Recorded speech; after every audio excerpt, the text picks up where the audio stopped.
Let's talk about Article 210.52. This is dealing with dwelling unit receptacle outlets.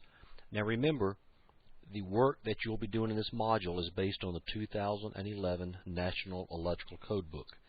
I'm using the free NEC online so that you can watch me as I'm going through the book and looking this stuff up.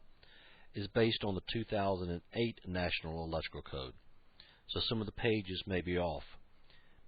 If you look in your 2011 edition of the code book, I'm on page 70-55, which is where Article 210.52 begins, and is titled Dwelling Unit Receptacle Outlets.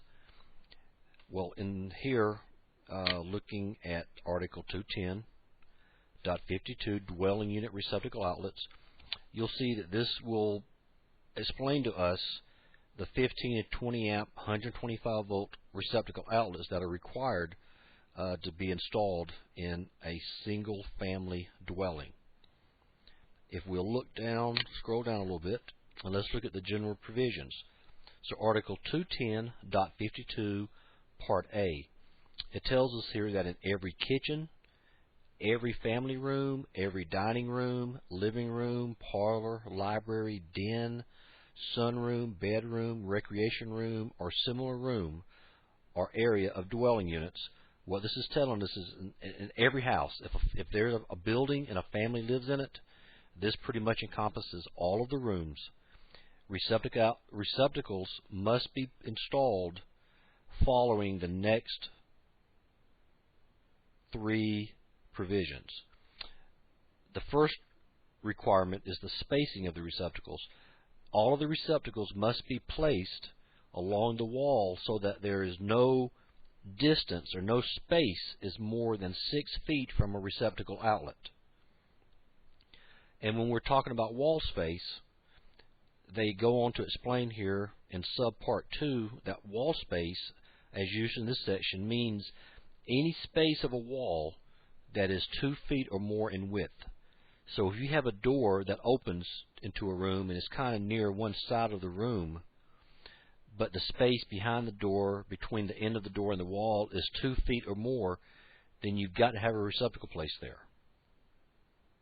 Also, the space occupied by fixed panels and exterior walls, this just means all of your walls of the house. Number 3, the space afforded by fixed room dividers.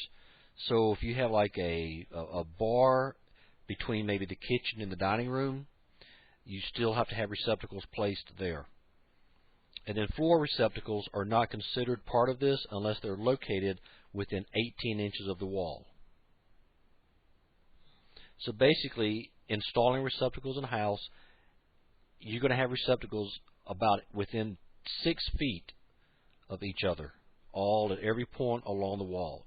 Of course, you can place more than this, but the minimum is, and I think the idea behind this is, if you buy, I'm sure you've bought a lamp or a radio or whatnot. The drop cords that come with these, when you plug one in, usually the drop cords are about 3 or 4 foot long. And if you have receptacles that are placed too far apart, then people will be inclined to use drop cords. And electrical drop cords aren't necessarily as safe as they should be. So we want to make sure we have enough receptacles in the dwelling unit that drop cords won't be used unnecessarily.